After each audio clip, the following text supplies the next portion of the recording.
What would you do if the person you ignored today was the very one God sent to change your life forever? This is a true story about a moment no one saw coming. A moment that will stay with you long after this video ends. Stay until the end, because the twist will leave you speechless. If this story already has your attention, hit that like button right now. It means more than you know. Her name was Eleanor May Whitfield, 82 years old, a retired school teacher from Houston, Texas. She had spent 40 years shaping young minds. She had loved deeply, sacrificed endlessly, and given everything, and now she had almost nothing left. Not because life had been unkind, not because she had made bad choices, but because the one person she trusted most had taken it all, her daughter. Eleanor lived in a small back bedroom in her daughter's house. The room had no window that opened. The air inside was stale, heavy, cold in winter. A single bulb cast a pale yellow light over bare walls. She slept on a mattress that sagged in the middle.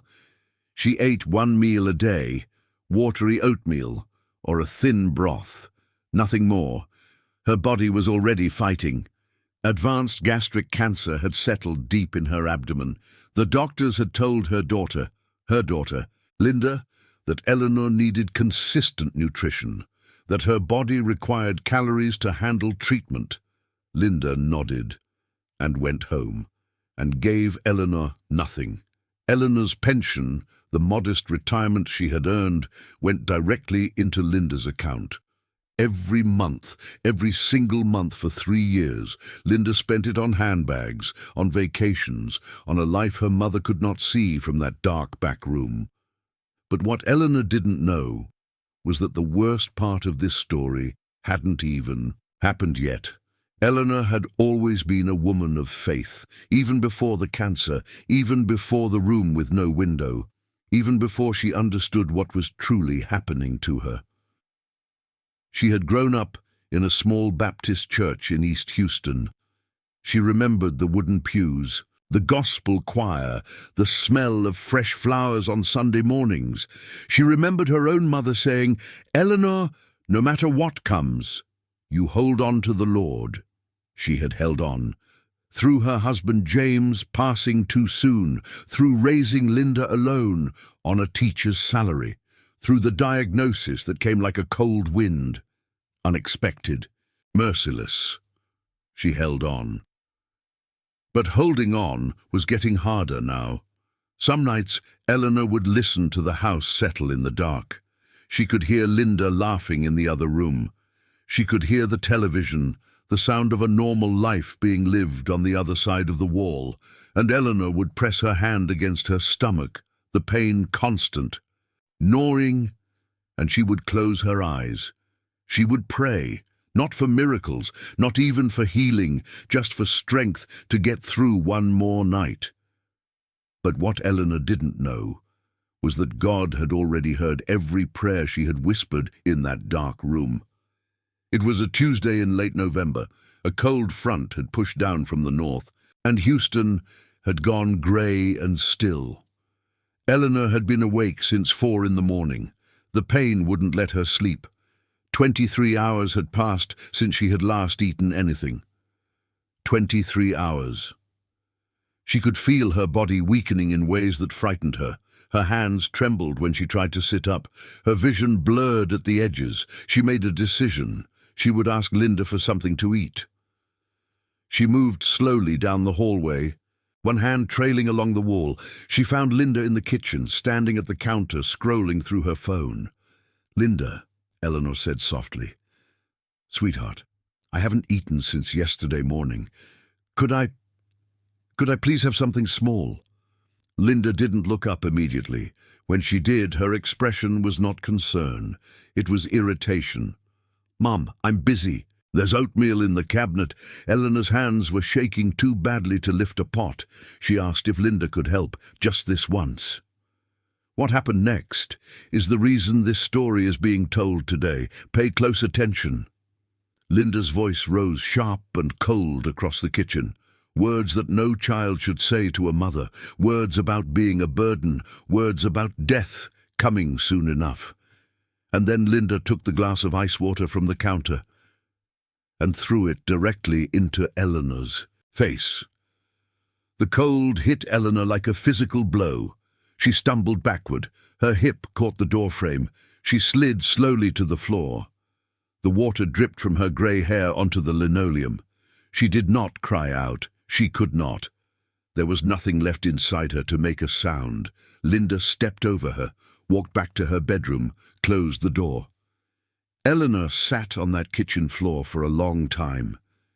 She didn't know how long. Time stopped meaning much in that house. At some point, she pulled herself up. She found her way back to her room. She lay down on the sagging mattress. The cold had settled into her bones. The cancer pain was sharp and unrelenting. And for the first time in her life, Eleanor May Whitfield asked God to let her go. "Lord," she whispered, her voice barely a sound, "I can't do this anymore. If it's time, I'm ready. But if there's still something you need from me, please, I need you right now. I don't know what else to do." She closed her eyes. The room went quiet. The cold wrapped around her. And that's when something happened. Something that cannot be explained by coincidence. Eleanor did not know when she crossed from waking into sleep. The pain had been so constant that the two had blurred together for months. But this was different. The darkness of her room dissolved slowly. Not into light exactly, but into warmth. A warmth she hadn't felt in years. The kind of warmth she remembered from childhood, from Sunday mornings, from her mother's hands. She found herself somewhere she had never been. A long table, white linen, more food than she had seen in years. Bread, fruit, golden light falling across everything like late afternoon in summer. And at the head of the table there was a presence. She knew who it was without seeing a face. The way you know a voice you've heard your whole life. He spoke to her, not with words she could later write down or repeat exactly, but she understood. She understood that she was seen, that every prayer in that dark room had been heard, that the suffering was not the end of the story.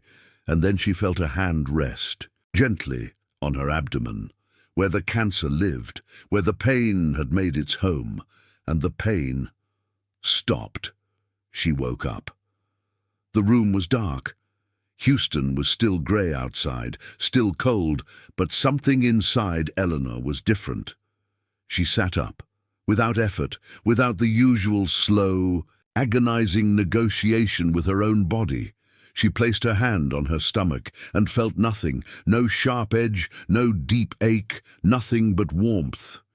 She stayed still for a long moment. Then she did something she hadn't done in months.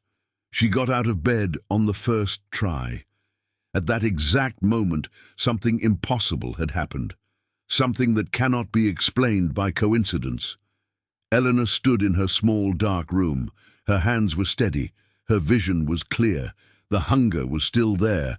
Her body had been starved too long for one night to fix, but the cancer pain was gone, completely gone. She didn't tell Linda. She didn't say anything to anyone in that house. But 2 days later, when Linda drove her to a routine oncology appointment at Houston Methodist Hospital, Eleanor told her doctor everything she was feeling. The doctor was cautious, ordered new imaging, called in a specialist. The results came back the following week. Dr. Sarah Coleman, the oncologist who had been managing Eleanor's case for 18 months, sat across from Eleanor with the scans in her hand. Her expression was one Eleanor had never seen on a doctor's face before. Not grave, not careful, genuinely shaken. "Mrs. Whitfield," Dr. Coleman said slowly, "I don't know how to tell you this in a way that makes clinical sense, because clinically, it doesn't." She turned the scans toward Eleanor. "The tumor is gone. There is no measurable disease remaining. Your blood work looks like that of a woman 20 years younger." Eleanor looked at the scans. Then she looked at Dr. Coleman, and she smiled. "I know," Eleanor said quietly. "I know." Dr. Coleman set down the folder. After a long silence, she said the only word that seemed to fit. The news of Eleanor's healing spread quietly at first. A word here, a whisper there. The kind of thing people say carefully, afraid to sound foolish. But Eleanor was not afraid. She had lived in that dark room too long to be afraid of anything anymore. She told her friend Margaret from her old church. Margaret told the pastor called Eleanor, and Eleanor told him everything, every detail. The room, the hunger, the ice water, the floor, the prayer, the dream that wasn't a dream, the warmth, the hand on her stomach, the scans. The pastor listened without interrupting. When she finished, he was quiet for a long moment. "Eleanor," he finally said, "God didn't just heal your body. He's not finished with your story." She held on to those words. She would need them for what was coming, because what Eleanor didn't know was that the worst part of this story hadn't even happened yet. Not the cancer, not the hunger, not even the ice water on the kitchen floor. The worst part was the truth about how much had been taken from her. It started with a phone call. A woman named Sandra, a neighbor 2 streets over who had known Eleanor for years, had been watching. Quietly, carefully, with growing concern. She had seen Linda's car in the driveway at all hours, while Eleanor's curtain never moved. She had noticed that Eleanor never appeared at the front door anymore. She had once brought a casserole to the house, and Linda had taken it at the door without letting her in.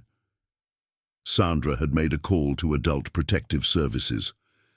That call changed everything. The caseworker who arrived was named Christine. Christine Hayes, 34 years old, with sharp eyes and a calm, unhurried way of asking questions.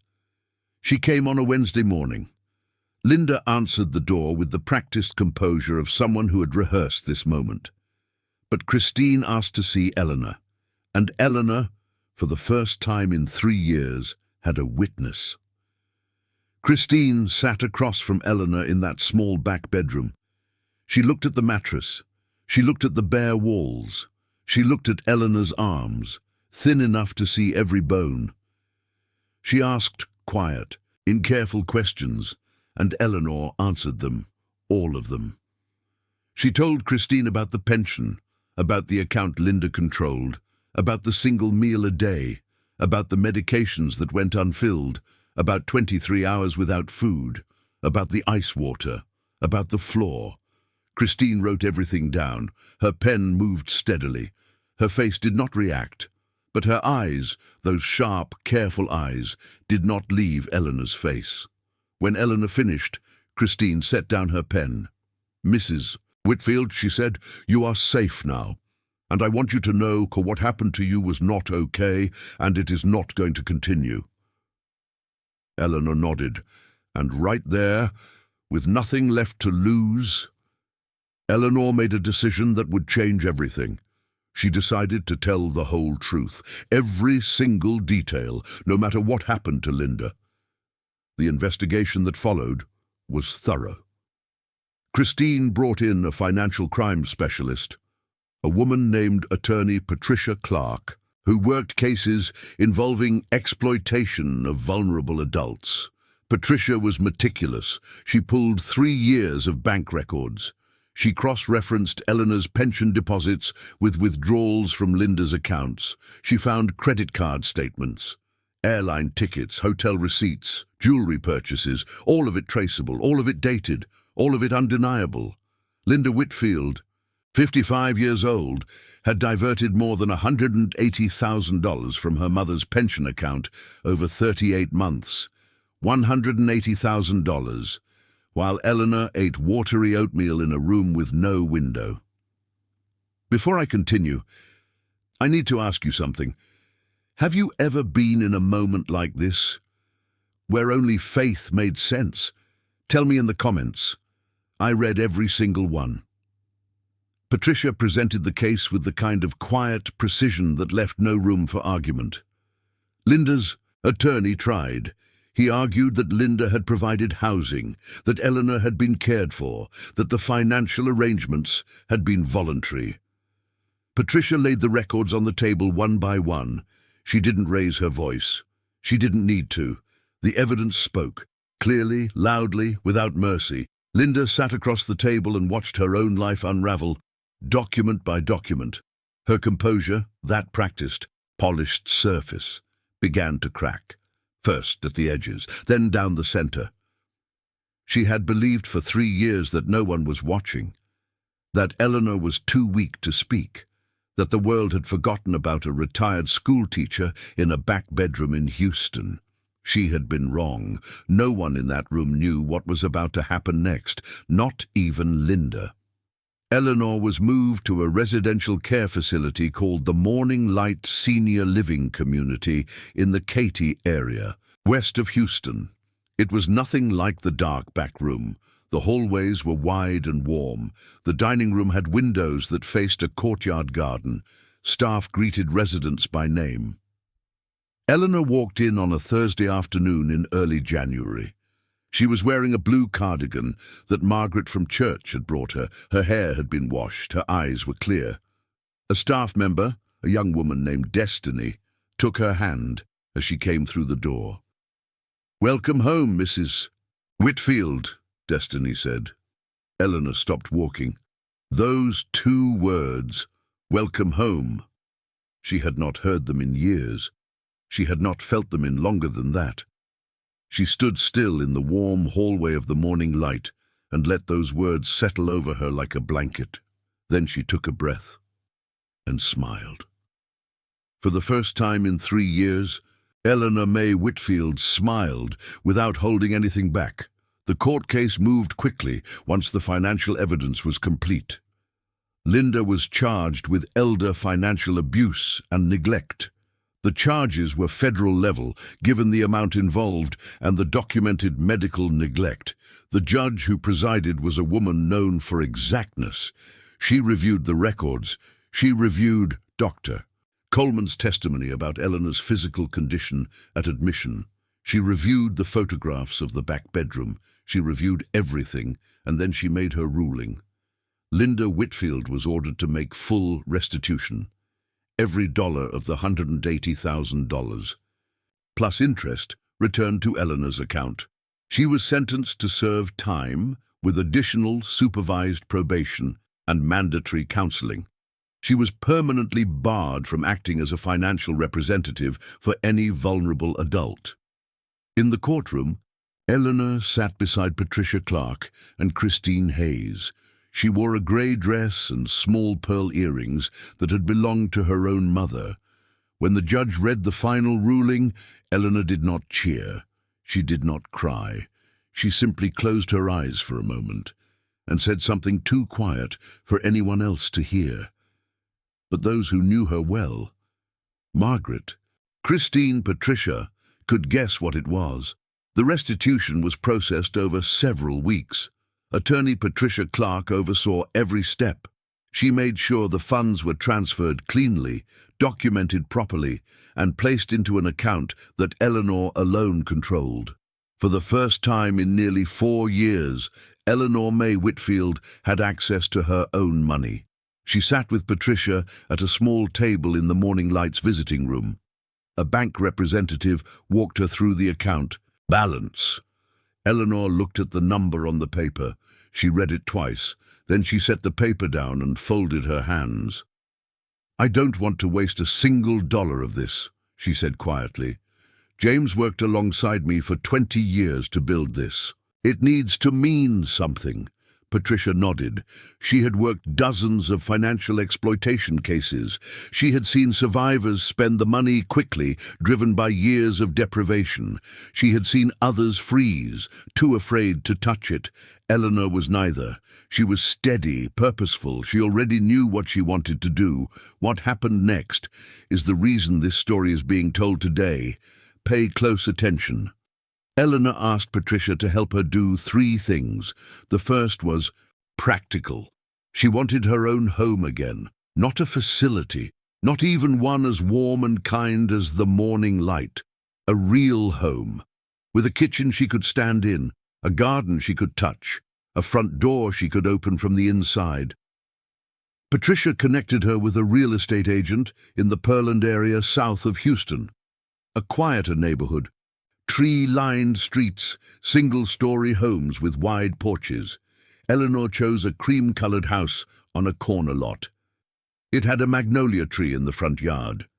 She stood on the porch the first time she saw it and didn't say anything for a full minute. Then she turned to the agent and said, "This is it." She named it, quietly, privately, to herself and to Margaret, the Fortress of Faith, not as a grand declaration, just as a reminder of what had held her when nothing else did. The second thing Eleanor asked for was medical continuity. Dr. Coleman had not only confirmed the remission, she had become genuinely invested in Eleanor's case. The two women had developed an unusual bond, built on a shared understanding that something had happened in that back bedroom in November that neither of them could fully explain in clinical language. Eleanor continued her regular checkups. Every scan came back clean, every blood work panel came back strong. Dr. Coleman presented Eleanor's case, anonymously with her permission, at a medical conference in Dallas. She titled her presentation simply, "Spontaneous Complete Remission, a Case Review." She didn't use the word miracle in the presentation, but she told Eleanor privately, over coffee in her office one afternoon, that she had no other word for it. "I've been doing this for 22 years, Dr. Coleman said. I've seen remissions, partial, unexplained, but not like this. Not at this stage, not at this speed." Eleanor wrapped both hands around her coffee cup. "I know what happened," she said simply. Dr. Coleman looked at her for a long moment, then she smiled. "I believe you," she said.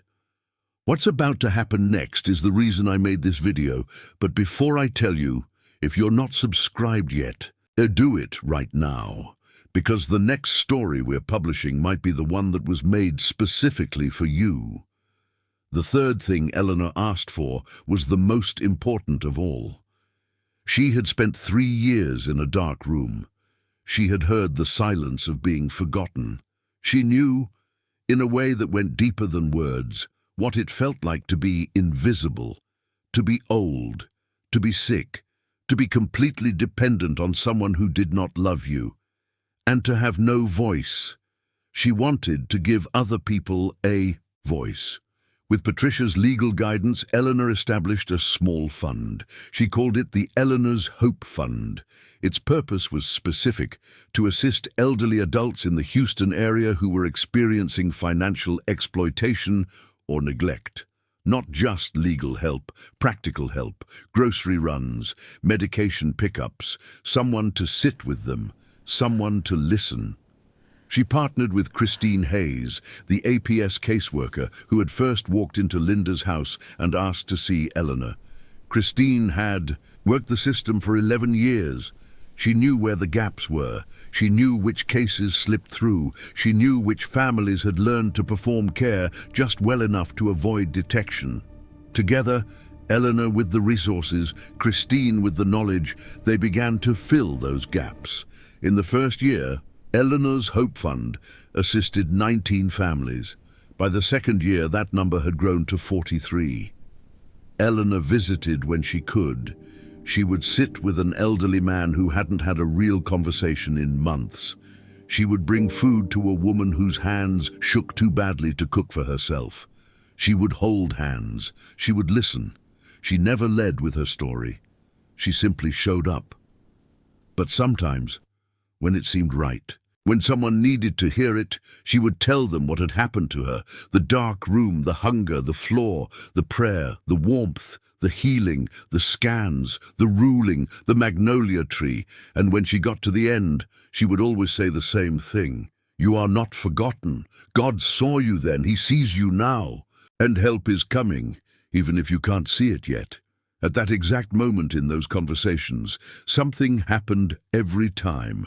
Not always tears, not always words, sometimes just a long exhale, the sound of a person putting down a weight they had been carrying alone for far too long. Eleanor understood that sound. She had made it herself, on a kitchen floor in Houston, soaking wet, with nothing left. She understood it because she had lived it. And she understood something else too, that the suffering had not been wasted. Every cold night in that room, every meal that didn't come, every prayer whispered into darkness. None of it had been wasted. It had been preparation. For this. For them. For the 43 families. For Don, the 80-year-old veteran in Pasadena whose son had drained his savings. For Ruth, the 77-year-old woman in Galveston who hadn't left her apartment in 8 months. For all the people who would come after them. Eleanor's suffering had become someone else's rescue. Margaret, her oldest friend from church, came for dinner one evening at the Fortress of Faith. She brought sweet potato pie. They sat at Eleanor's kitchen table, the one Eleanor had chosen herself, the one that caught the afternoon light through the window above the sink. Margaret looked around the kitchen, at the copper pot on the stove, at the herbs Eleanor had started growing in small clay pots on the windowsill, at the magnolia branch Eleanor had cut and placed in a glass jar on the counter. "Do you ever think about Linda?" Margaret asked. It was a careful question, the kind a true friend is brave enough to ask. Eleanor didn't answer immediately. She looked out the window. "Every day," she said. Margaret waited. "Not with anger," Eleanor continued, "not anymore. That left me a long time ago. I think about her and I feel—" She paused, searching for the right word. Sad. Sad that she chose what she chose. Sad that she missed something. "Missed what?" Margaret asked. Eleanor turned from the window. The chance to be someone worth remembering. The kitchen was quiet. The light was golden and soft. The magnolia branch sat still in its jar. Bloco 4-4. Final. The letter arrived on a Tuesday. Eleanor recognized the return address immediately. A correctional facility in Huntsville, Texas. Linda's handwriting on the envelope, smaller than Eleanor remembered, less certain. She set it on the kitchen table. She made herself a cup of tea first. She sat down. She looked at it for a long moment. Then she opened it. The letter was 3 pages long, handwritten on lined paper. The ink was pressed hard in some places where the words had been difficult. In other places, barely a mark. Where Linda's hand must have trembled, Eleanor read it slowly, from beginning to end, without stopping. Linda did not make excuses. That was the first thing Eleanor noticed. There were no explanations dressed up as justifications, no suggestions that Eleanor had misremembered, no deflection, just words. "Mom, I don't know if you'll read this. I don't know if I deserve for you to read this, but I'm writing it anyway because I think I have to. I think not writing it would be the last cowardly thing I do. What I did to you was wrong, not complicated, not explainable, wrong. I watched you get weaker, and I told myself it wasn't my fault. I watched you ask for food, and I told myself you were being dramatic. I told myself so many things for so long that I stopped hearing your voice at all. And then one night, here in this place, in a cell that is smaller than that room I kept you in, I heard it again. Your voice. The way you used to read to me when I was small, the way you said my name when I came home from school, I heard it and I couldn't stop crying. I don't ask you to forgive me. I don't think I've earned that, but I needed you to know that I see it now, all of it. I see what I did, and I am more sorry than I know how to say. I love you, Mom. I never stopped. I just lost myself somewhere along the way. I pray that you are well. I pray that God has been kinder to you than I was. Your daughter, Linda Eleanor, read the letter twice. Then she folded it carefully along its original creases. She placed it back in the envelope. She sat at her kitchen table for a long time. The afternoon light moved slowly across the floor. The magnolia tree outside shifted in a soft wind. She thought about the woman who had raised Linda, the bedtime stories, the school lunches, the late nights waiting up, the sacrifices that never got. Named because that's what mothers do. They give without keeping score. She thought about the dark room, the hunger, the ice water, the floor. She thought about the warmth she had felt in that dream, the presence, the hand on her stomach, the words she had understood without hearing. And she thought about something her own mother had told her decades ago, standing in a church in East Houston. Eleanor, forgiveness isn't for them, it's for you. It's how you walk forward without carrying their weight.